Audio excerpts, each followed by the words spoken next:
Thank you. I want to say that I was particularly present at Austin's Cathedral on Sunday. Yes. At the memorial service. And I want to say that when you hear there is a rogue police, you will not rule out to get a rogue clergy and a rogue doctor. That is how we can sample our society. And I want to say that I personally am here because I'm the chairman of the National Council of Churches. And anybody who has fresh memories down the line, the freedom, including the change of the Constitution in 2002, was well pushed by the church. So the church really has been the voice to the voiceless. The clarion call for the National Council of Churches, and I want to speak with biasness because that's where I'm coming from, has always been for wananchi. And that is what we have done over the years.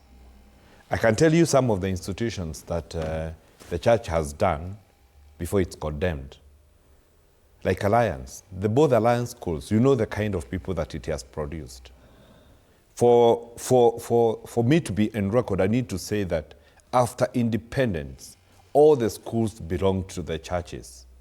It's actually in 1967 that the churches donated schools so that the government may make the Ministry of Education. So those are beautiful histories about the church.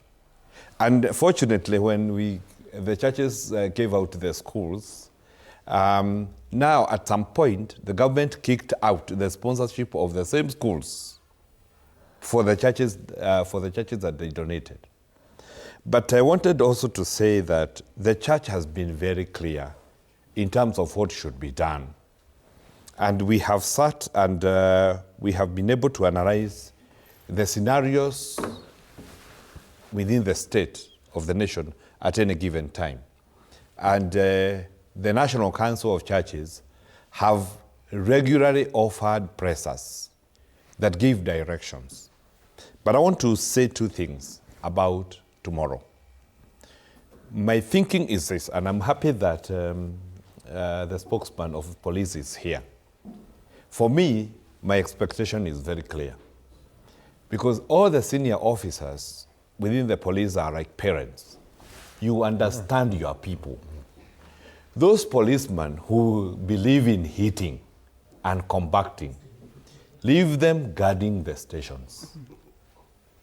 Release those ones who are humane, who know this is our country for all of us.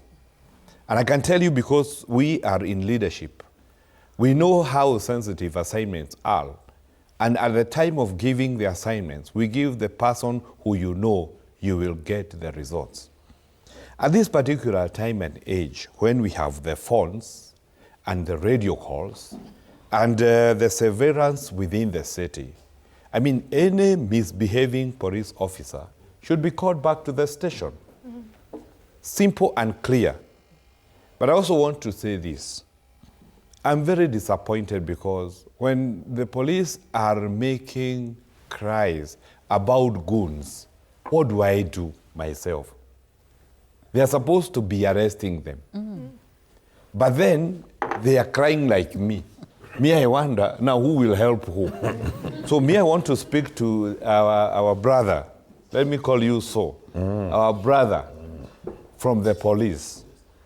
Please, let's not join the cry. And Kenya has police who are very well trained. Canon, if I just just button, because I think also you're going to the area of a police. Okay, I was already addressing that, but I wanted to say this. That's the opportunity to address, but you've not really answered my question. The complexity of a church, where it has actually gone. Okay, fine. You've gone now. Okay, let me talk about hammer and tongs on the police. Just like anybody else in the society, I think the society should be able to also call out anybody within the church fraternity who is misbehaving, other than stereotyping and thinking that everybody in the church is bad. Because the truth is that we have people who are good in the church and they're doing it right. But I'm saying, just like any other society, you'll still get some few individuals who are actually misbehaving. Right. Yes. Okay. I think this is a good providential time to also take a short break and just to prime you